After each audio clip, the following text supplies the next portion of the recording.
Əziz dostlar, havada qalan söhbətlər buraxılışında bu dəfə Everest və Lhotse zirvəsini fəth edən alpinist, pedaqoq, həyat koçu Vəfa Qəhrəmanov. Vəfa xanım, xoş gəlmisiniz. Xoş gördük.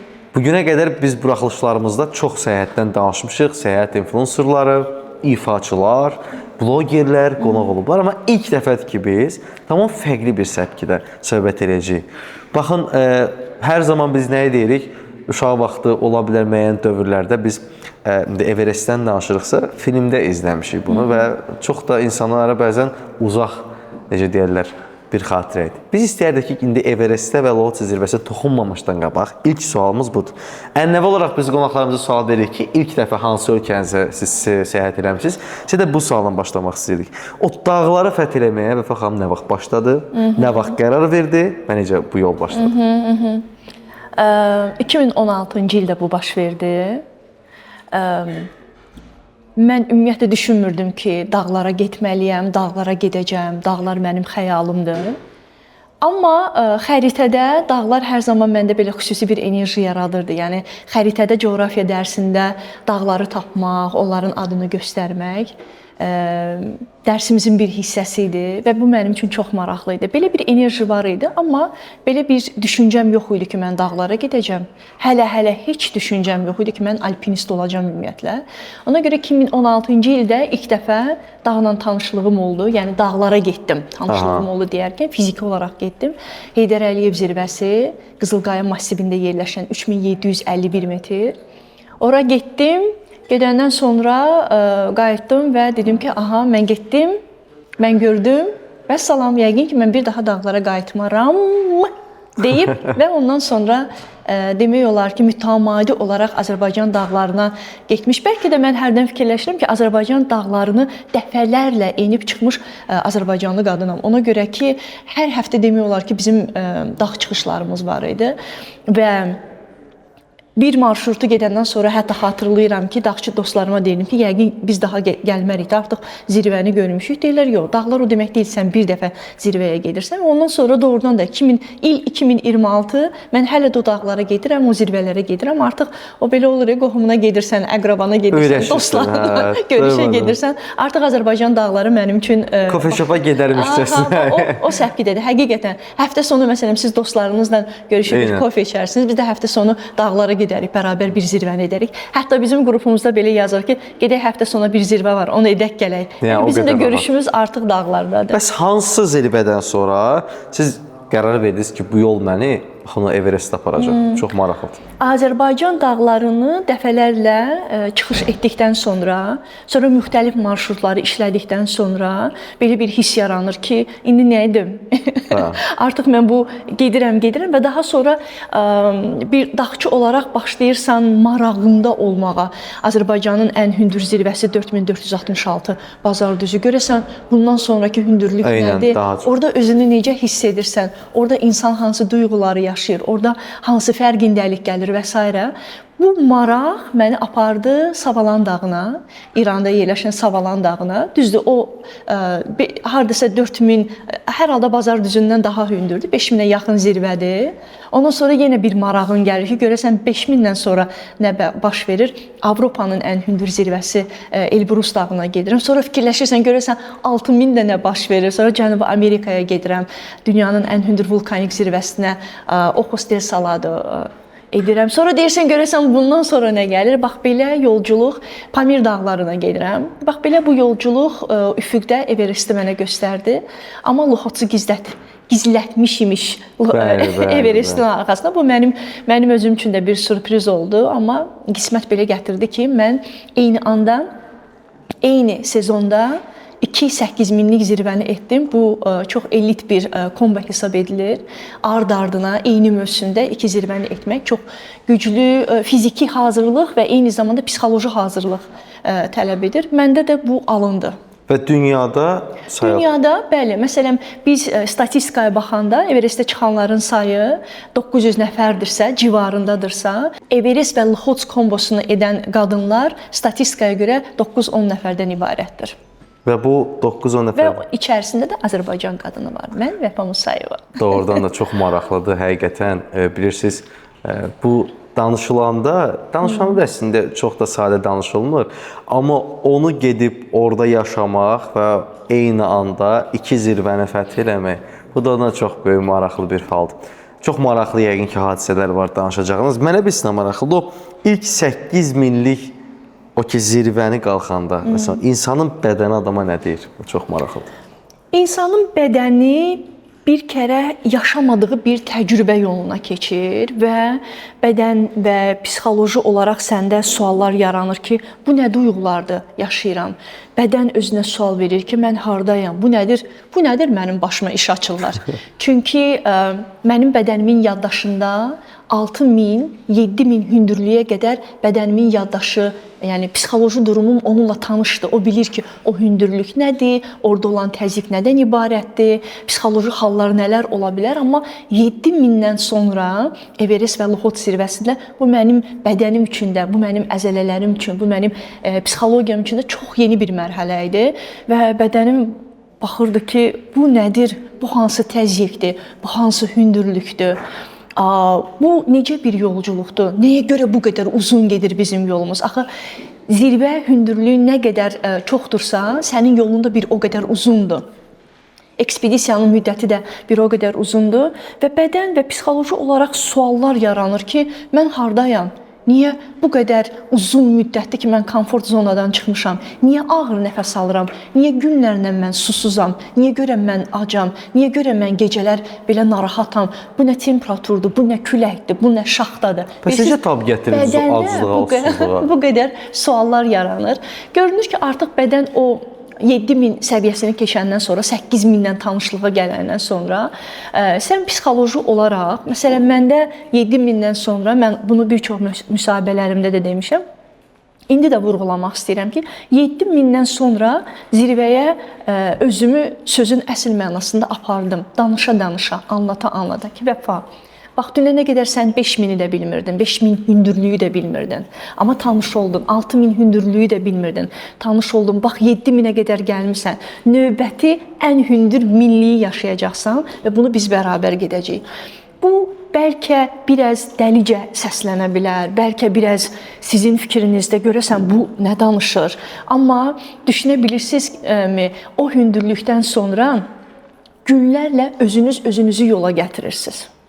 Özünüz özünüzü sakitləşdirirsiniz. Özünüz özünüzün cəhətlərini, yaxşı cəhətlərini, güclü cəhətlərini xatırlayırsınız. Məsələn, fikirləşə bilirsən, Rauf, hansısa bir yolda deyirsən ki, məsələn, uzun müddət aclıq çəkirsən və sən özün-özünə deyirsən ki, Rauf, narahat olma. Sən axı ən azından yadındadır, 2 gün sən ac qalmısan, bilirsən aclıq necə olan təcrübədir. Sən buna da dözəcəksən və yaxud da ki, susuzluq gəlir və sən özünə deyirsən ki... Burada isə psixolojiyan da hazırlıqdır. Tamamilə, yəni o yüksəklikdən sonra ancaq özünlə söhbət, özünlə dialoq, özünə əminlik, özünün əlindən tutmaq və sadəcə olaraq özünü zirvəyə aparmaq. Ona görə mən dediyim sözlərdən biridir və bu həqiqətdən doğulmuş bir mənim üçün statdır ki, ən çətini özünü götürüb zirvəyə aparmaqdır. Sözün əsl mənasında heç kəs sənə kömək etmir, heç kəs sənin əlindən tutmur, heç kəs sənə kömək edə bilmir. Ancaq yeganə sən orada özün öz əlindən fiziki olaraq, psixoloji olaraq tutursan və deyirsən ki,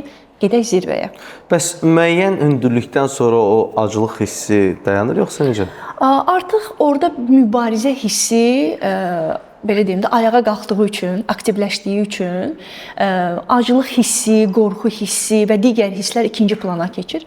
Amma hər bir halda mən Everesti enəndən sonra çıxışı uğurla etdim, ölüm zonasına qayıtdım. Ölüm zonası 4-cü düşərgədir. Orada oksigen azlığıdır, ona görə ölüm zonası adlanır. Mən Luxot zirvəsinə hazırlaşırdım və orada artıq sakitliyə qaydanda sən başa düşürsən ki, sən çox acsan, sən həddindən artıq acsan, amma ölüm zonasıdır, elə bir şərait yoxdur, belə bir yemək yoxdur. Bu niyə ölüm zonası adlandırılır? Çünki orada oksigen səviyyəsi aşağıdır, təzyiq olduğu üçün, yəni o oksigenlə nəfəs almaq da çətinləşir, ona görə ölüm zonası hesab olunur və həmin hündürlükdə demək olar ki, 99% alpinistlər oksigen və oksigen maskalarından istifadə edir, ona görə ora ölüm zonası hesab olunur. Ölüm halları var idi mi siz orada olan oldu? Əlbəttə elə nahaq yerə oranın adı ölüm zonası hesab edilmir.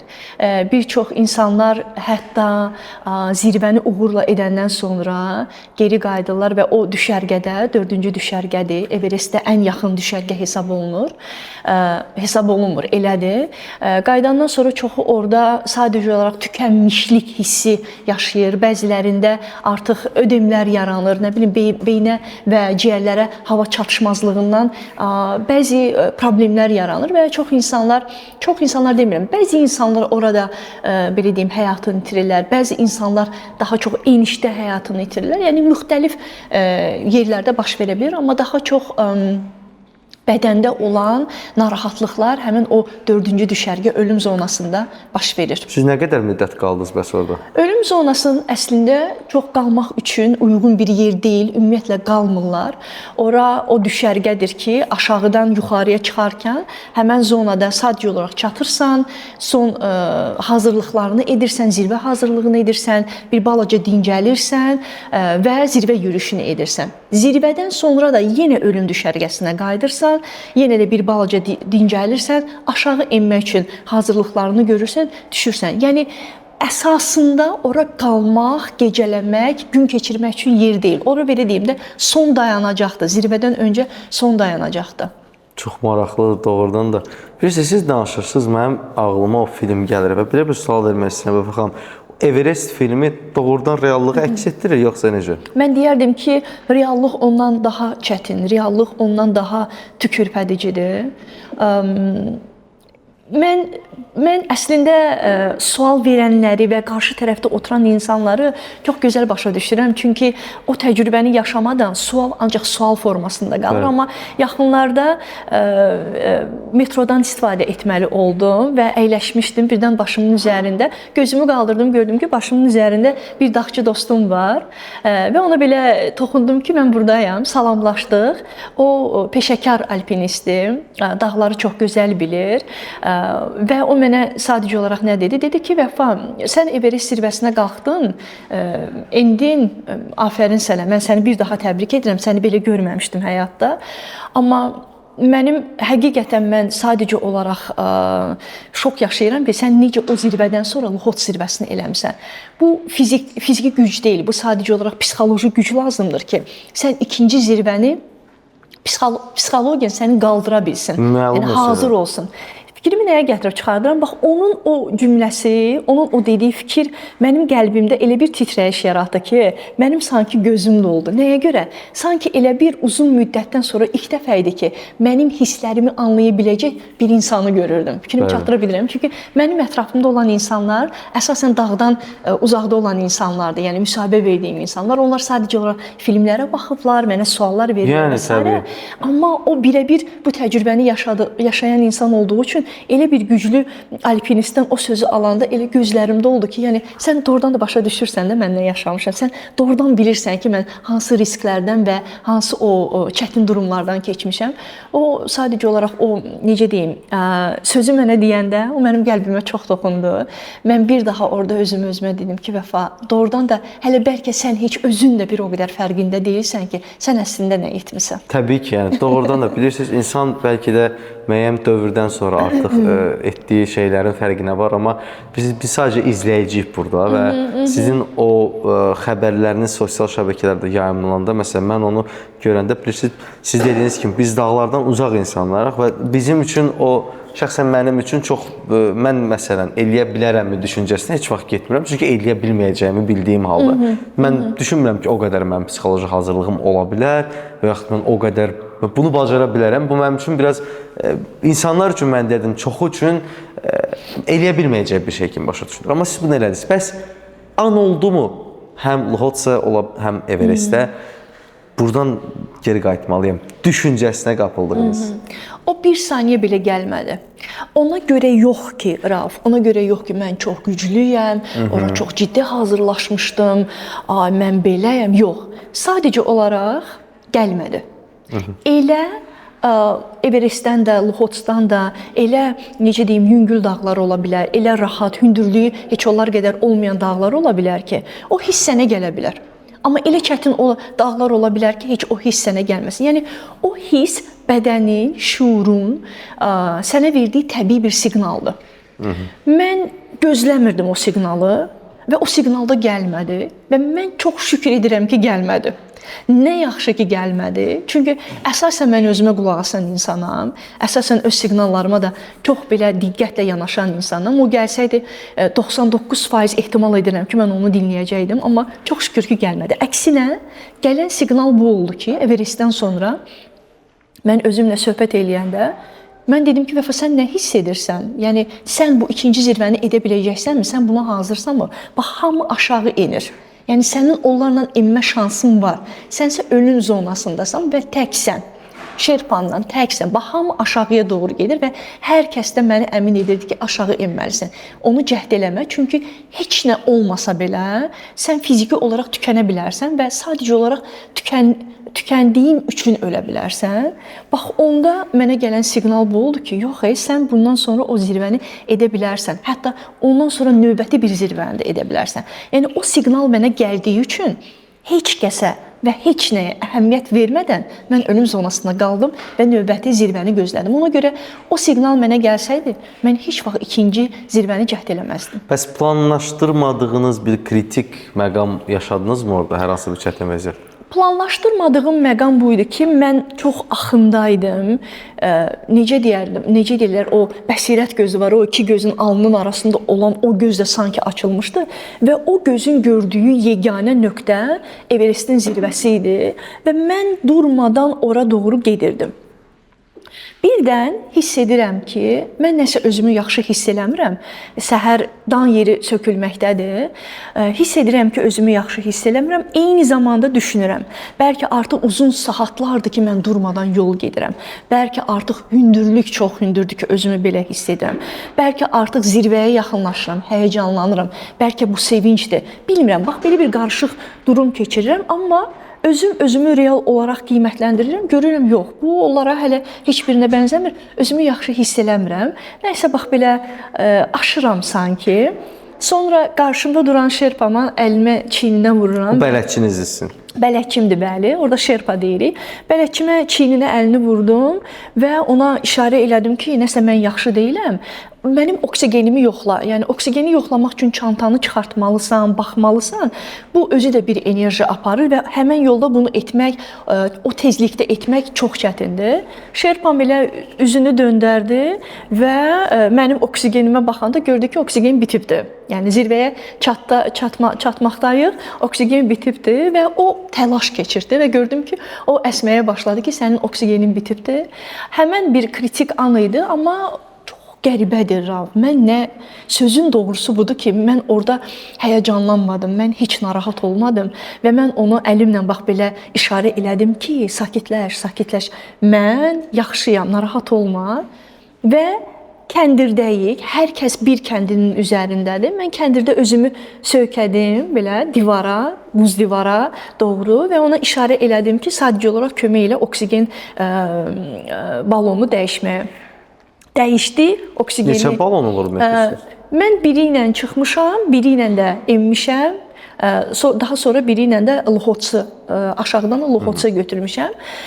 O demək bu dəyişən ərəfədə mən özümə deyirəm ki, Vəfa, maksimum rahat ol, maksimum nəfəsini elə alırsan ki, sanki bura oksigenlə zəngindir, hər şey yaxşıdır. Yəni bu prosesdə yenə də özümlə danışıram və mən özümdə psixoloji olaraq belə bir durum yaradıram ki, bura oksigenlə zəngindir, ciyərlərimə tam yaxşı nəfəs alıram, hər şey qaydasındadır və s. Və bir anda gözümü açdım, gördüm ki, artıq hər şey qaydasındadır, oksigen maskamdan da oksigen gəlir və ciyərlərimə çəkdim və əlimlə işarə elədim ki, hər şey yaxşıdır, davam edək. Şerpam da özünə gəldi biraz ki, hər şey yaxşıdır, çünki o da hər halda mənim bələdçimdir və məsuliyyət daşıyır, hər halda istəməz ki, orada belə bir hadisə yaşansın. Çünki hadisə olması onun üçün 2 qat çətinlikdir. Ona görə biz beləcə zirvəyə yaxın bax belə bir kritik an oldu, amma yenə də deyirəm, yaxşı xatırlayıram. Hər halda dəhşətli bir an kimi xatırlamıram onu. İnandırım sizi ki, yəni həmin an mənim başıma gəlsəydi, bəlkə də mən atmışdım artıq. O zaman bitdi burada. Yəni nəinki orada psixologiyamı orada sazlayım ki, qalxa bilərəm yuxarı. Baxın, mən bir də bir sizə sual vermək istəyirəm. Psixologiyanı tənzimləmək Məsələn, sən yaşamalısan və qalxmalısan, enməlisən. Bu həm də bir arzudur da. Bəs yəqin ki, indi müəyyən bir ölüm hadisələrini siz orada görmüsünüz. Belə məqamda başqasının bəs öldüyünü gördüyünüz halda öz psixologiyanı tənzimləmək, ümumiyyətlə belə bir hallar çoxmu yaşandı sizin? Rauf, bax bura zirvədir. Zirvəyə az qalmış Pakistan ya da Hindistandan olan bir iştirakçı idi. Gördük ki, onun halı çox pisdir. Ona kömək elədilər, oksigenini dəyişdilər, hər şey elədilər. Amma adam dedi ki, mən heç yaxşı deyiləm və əli ilə istiqamət göstərdi ki, aşağı enmək istəyir. Mən bir zirvəyə baxdım, bir adama baxıram və fikirləşirəm ki, ilahi, necə zirvənin tam yaxın dediyimdə, yaxın dediyimə də hələ saatlar yol var. Yəni belə zirvə yaxın görsənir, amma sən ora bir neçə saat yol gedəcəksən. Bax onda mən biraz məyus oldum ki, görürsən bu qədər zəhmətlə bura qədər gəlibdi, amma zirvənin tam astanasında insan geri qayıdır. Bu mənim üçün məyus edici bir an idi, amma eyni zamanda da başa düşürdüm ki, bəlkə də bu ən doğru qərardır. Növbəti nədən məyus oldum? Bu anı dəqiq bilmirəm. Biz çıxırdıqmı, yoxsa enirdikmi? 4-cü düşərgənin hardasa Luxotsun da ana düşərgəsinə yaxın bir ərazidə iplərdən görünür, yəni səhər vaxtıdır və görünür ki, alpinistlər bəziləri məsafələrimiz var, amma bir-birimizi görürük. O zaman mənim bələdçimə rasiya vasitəsilə məlumat gəldi ki, bəs bir idmançı, bir alpinist külək onu aşağıya doğru apardı.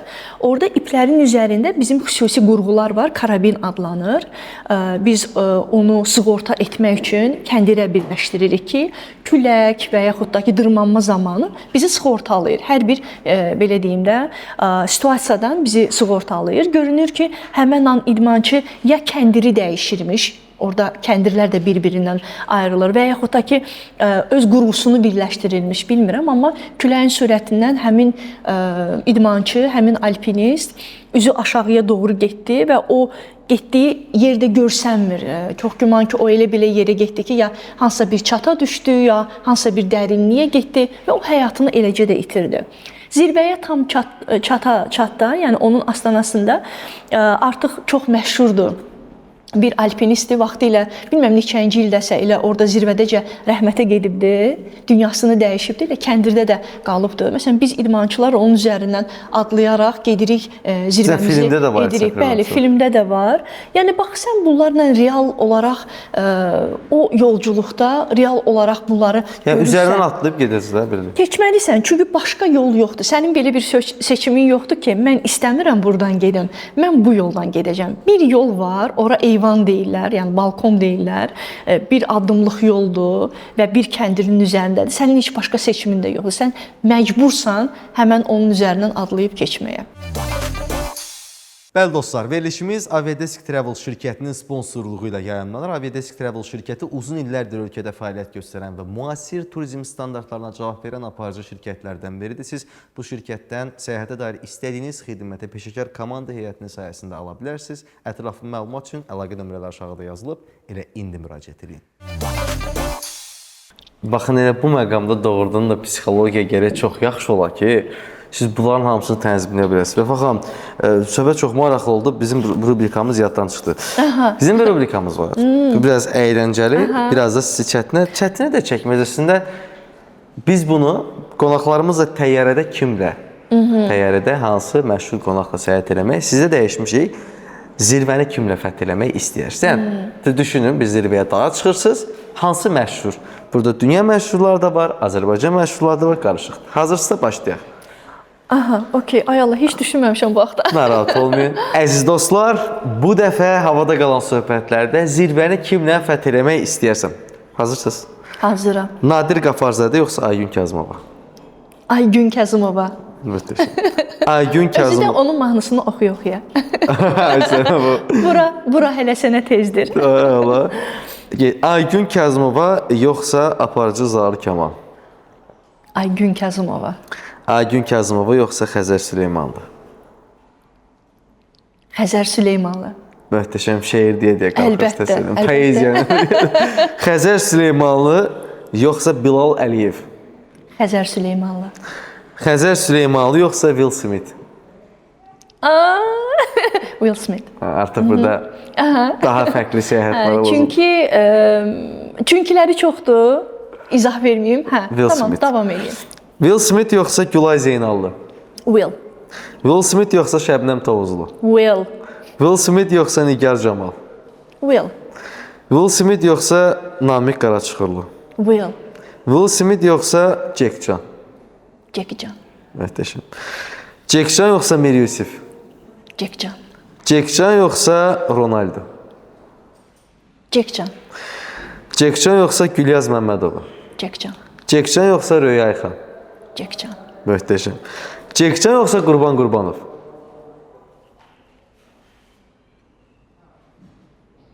Qurban müəllimə mən o qədər hörmət eləyirəm ki, Artıq çətin oldu. onunla elə yolculuq istəyərəm, amma Jackie Chan. Jackcan, möhtəşəmsiz.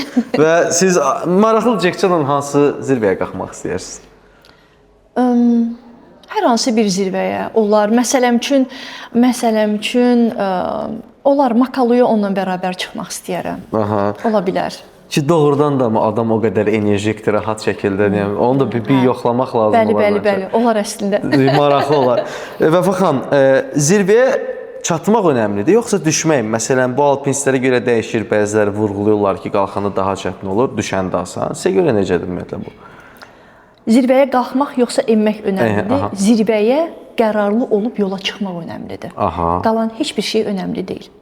Yadımdadır ki, Everest yolculuğuna hazırlaşanda burada sponsorlarla söhbət edirdik və onlar mənə çox sual verirdilər ki, birdən sən zirvədən dönməsən və yaxud da ki, birdən zirvədə sənin başına nəsə bir iş gəlsə, sən əminsən o zirvəni çıxa biləcəksən, sən əminsən bu uğurlu olacaq. Mən onlara xatırlayıram ki, belə cavab verdim. Əgər bir idmançı bundan sonra, məndən sonra hansısa bir idmançı, hansısa bir dağçı gəlib sizin qapınızı döysə, əgər o desə ki, hazıram, mən çantamı götürmüşəm, dağa gedirəm, bilin ki, o artıq zirvəni fəth eləyibdir, hər bir anlamda. Yəni, onu qərara almaq artıq zirvəni etmək deməkdir. Çünki dağ yürüyüşü, zirvəyə getmək heç bir idman növünə bənzəmir. Dağlarda səni ölüm təhlükəsi gözləyir. Digər idmanlarda bu yoxdur. Və bir insan onu gözə alıb yola çıxıbsa, o deməkdir ki, artıq zirvəni edibdir. Çox fərqli və yerində cavab idi məncə. Doğrudan da insan qərar verdikdən sonra hər şey dəyişir. Bir də sual vermək istərdim.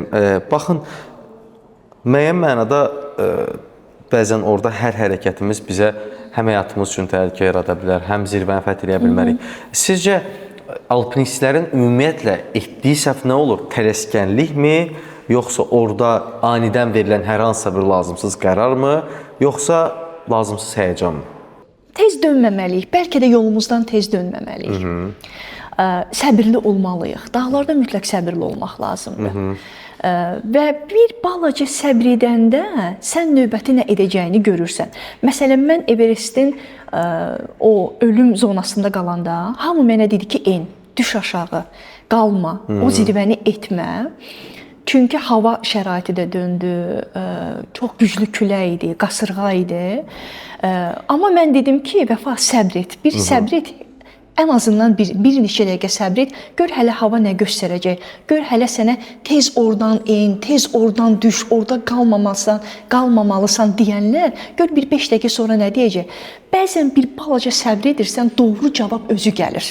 Yəni onu sən elə bilirsən ki, fikirləşib tapırsan, amma səbr edəndə doğru cavab doğrudan da özü gəlir.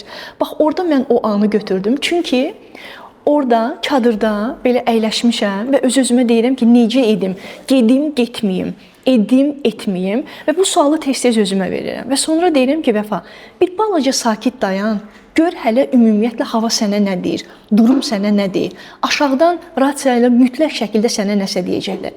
Bir gözlə və doğrudan da mən orada cavabı aldım. Cavab bu oldu ki, rasiya ilə mənə dedilər ki, hava şəraiti elə kəskin dəyişibdir ki, məsləhət budur ki, sən enməyəsən, sən orada qalasan.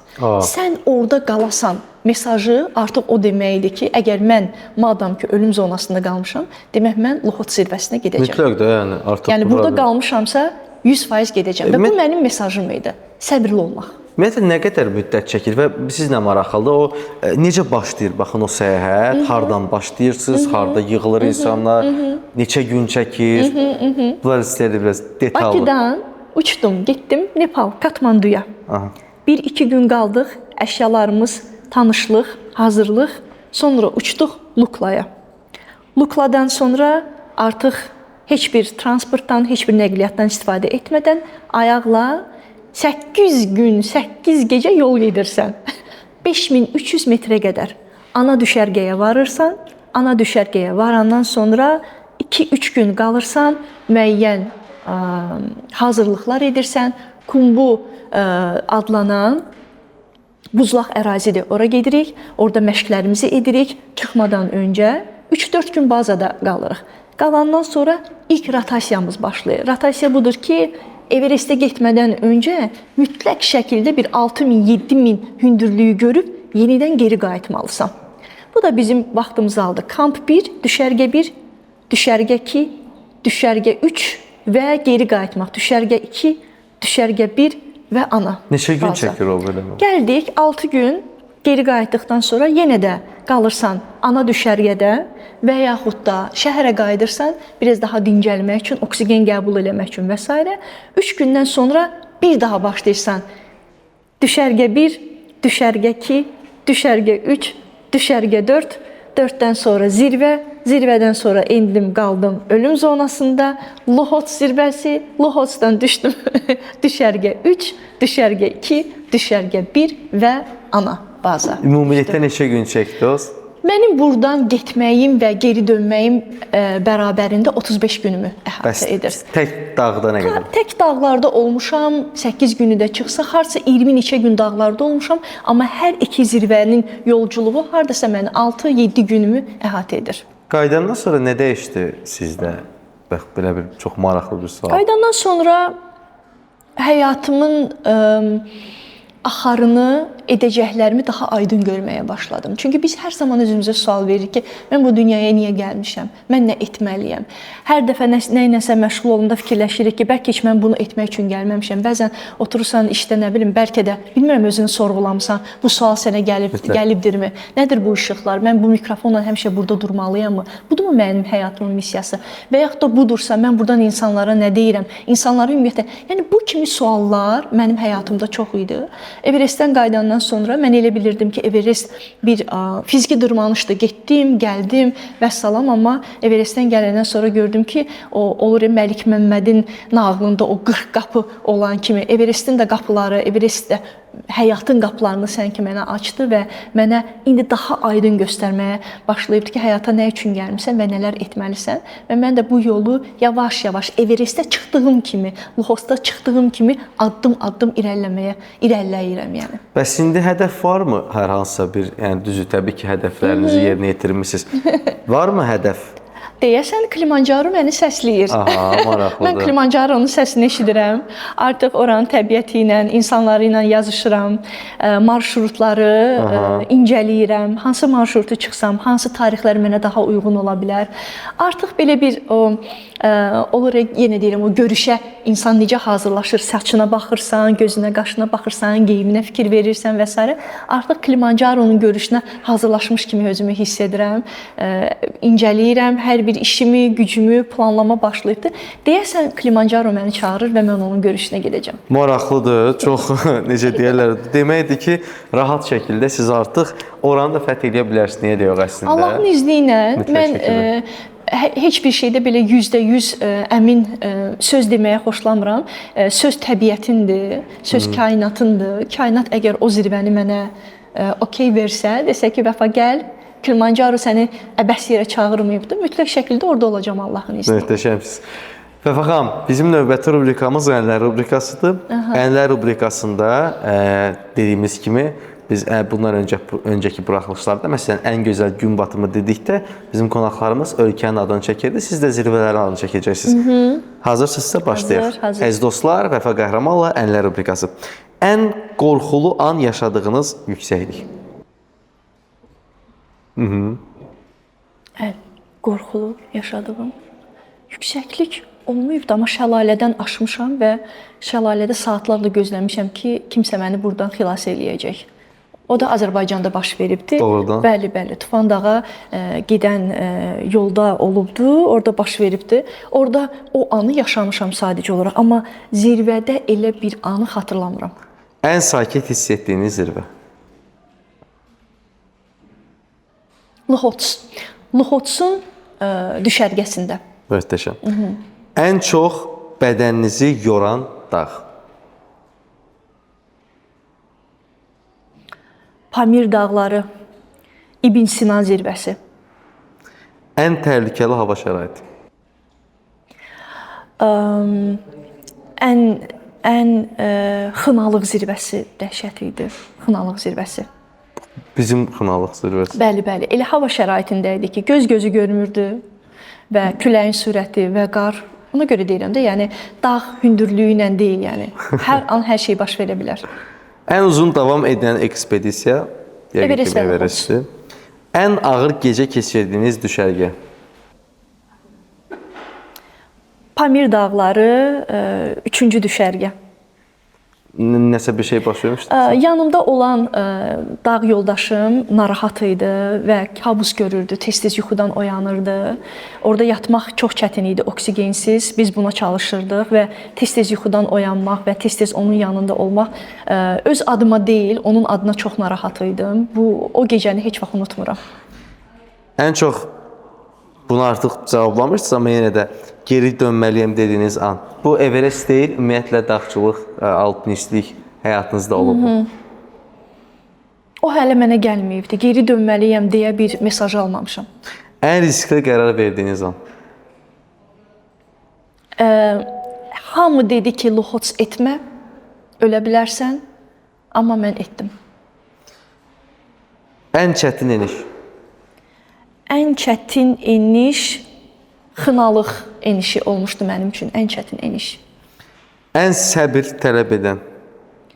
Ən səbir tələb edən Pamir dağları çox səbir tələb edir insandan. Çətinliyi var yoxsa necə əslində? Dağın özünün ağırlığı var.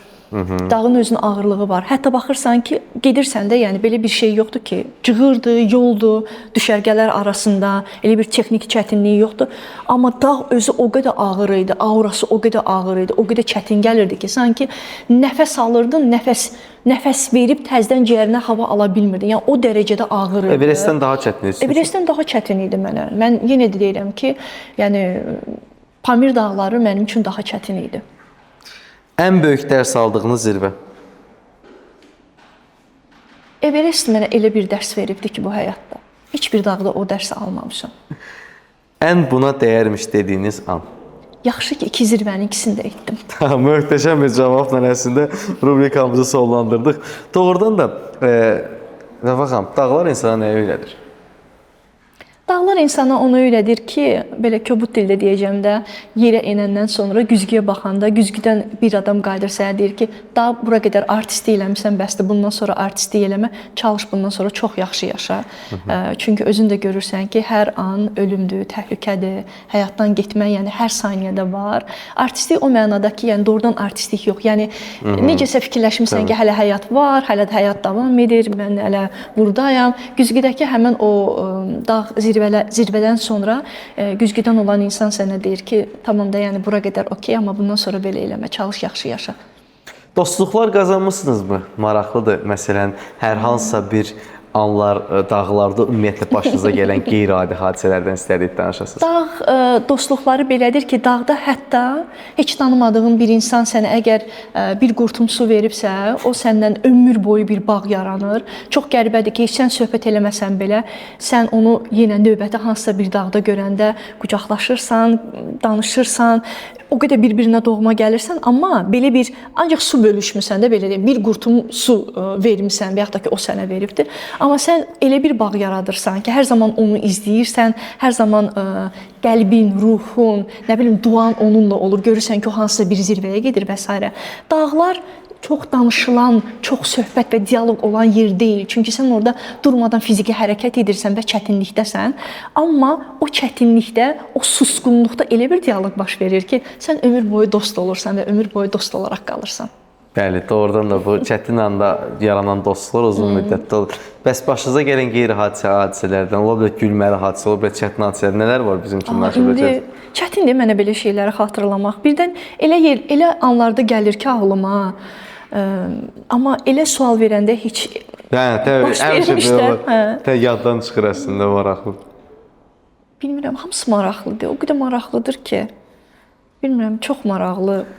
Bilirsiniz, biz bu məsələ də var, mən bu sualı da vermək istəyərdim.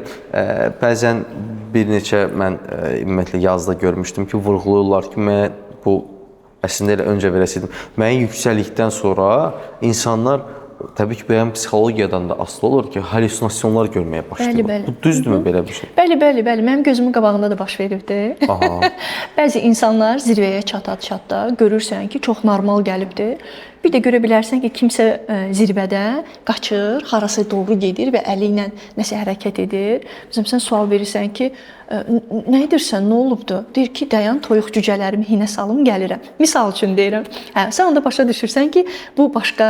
Və yaxud da deyir ki, məsələn, belə bir hadisə də olubdu ki, mən indi burada yerim buradadır, biraz uzanım, yatım. Mən duranda nə bilim, nə isə eləyərik və s. gedərik. Görürsən ki, tamam başqa bir nəsnədən danışır, ümumiyyətlə başqa bir hekayədədir, adam başqa bir yerdədir və başa düşürsən ki, onda artıq hansısa bir proses gedir. Özüm birə-bir yaşamadığım üçün bilmirəm necə təcrübədir, amma gözümün qabağında baş veribdi və mənə maraqlı gəlir ki, yəqin ki, beyninə oksigen çatmır və belə bir təcrübə yaşayır insanlar.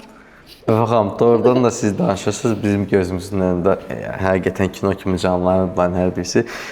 Düşünürəm ki, bu həqiqətən bunun ikinci eləyəcəyi insanlar çox azdır bizdə ki, eyni anda iki zirvəni fəth eləmək. Maraqlıdır, görək kim gələcək sizin arxanızca artıq bunu eləyə bilər. Mənim üçün elə maraqlıdır, Rauf. Mən bilmirəm, ömür vəfa eləsə və elə bir insan tapılsa ki, mən əminəm ki, Azərbaycanda, mən indi xanımlar tərəfindən danışıram, o gücə həm fiziki olaraq, həm psixoloji olaraq hazır olan xanımlarımız var. Amma bəlkə heç onun arzusu deyil. Bəlkə arzusudur, amma yenə də maddi imkanlar eyni zamanda buna imkan verməlidir və s. Yəni burada çox məqamlar var, amma mənim özüm üçün də maraqlıdır. Baxaq, ömür vəfa edər, görərəm bəlkə. Bəy varmı? Hər ikisi zirvəni fəth edir. Hər iki zirvəni ayrı-ayrı fəsillərdə, eyni anda yoxdur. Yəni bəylərin içində də yoxdur. Yoxdur, hələ ki yoxdur. Mən hələ ki deyirəm, çünki bu günə qədəri biz qiymətləndiririk. Bundan sonra bəlkə daha çox fərqli belə deyim kombolar edənlər olacaq. Qadınların gücünü burada bir daha siz sübut eləmiş oldunuz. Və baxın, çox sağ olun gəldiyiniz üçün. Mən təşəkkür edirəm. Sizə işlərinizdə uğurlar arzu edirəm. Düşünürəm çox maraqlı, faydalı bir müzakirəmiz oldu ki, dostlarımız da izləyib bizə qərar, daha doğrusu şərh bildirəcəklər. Bir daha uğurlar arzu edirik biz sizə. Daha böyük, düzdür, daha böyük də dedikdə artıq siz fəth eləmişsiniz. İstədiyiniz, ürəyinizdə olan o zirvələrdə fəth eləyəsiniz, biz yenə oturaq bu barədə müzakirə aparaq. Bir daha uğurlar arzu edirəm, təşəkkür edirəm gəldiyiniz üçün. Çox sağ olun. İnsanların qəlbi bütün zirvələrdən, belə deyim də, daha hündürdür. Ona görə düşünəndə ki, hansı dağlara gedəcəm, hansı zirvələrə gedəcəm, haraları fəth etmək istəyirəm. Mən elə gəlir ki, ən gözəli insanların qəlbini fəth etməkdir, onların ruhunu fəth etməkdir və onların ruhuna işıq salmaqdır. Elə bu gözəl ifadə ilə biz verilişimizi yekunlaşdırırıq, əziz dostlar. Havada qalan söhbətlərdə bu dəfəki qonağımız Vəfa Qəhrəman idi. Şərh bildirməyi, like eləməyi və təbii ki, verilişi paylaşmağı unutmayın. Gələn buraxılışlarda görüşənədək. Xudahafiz.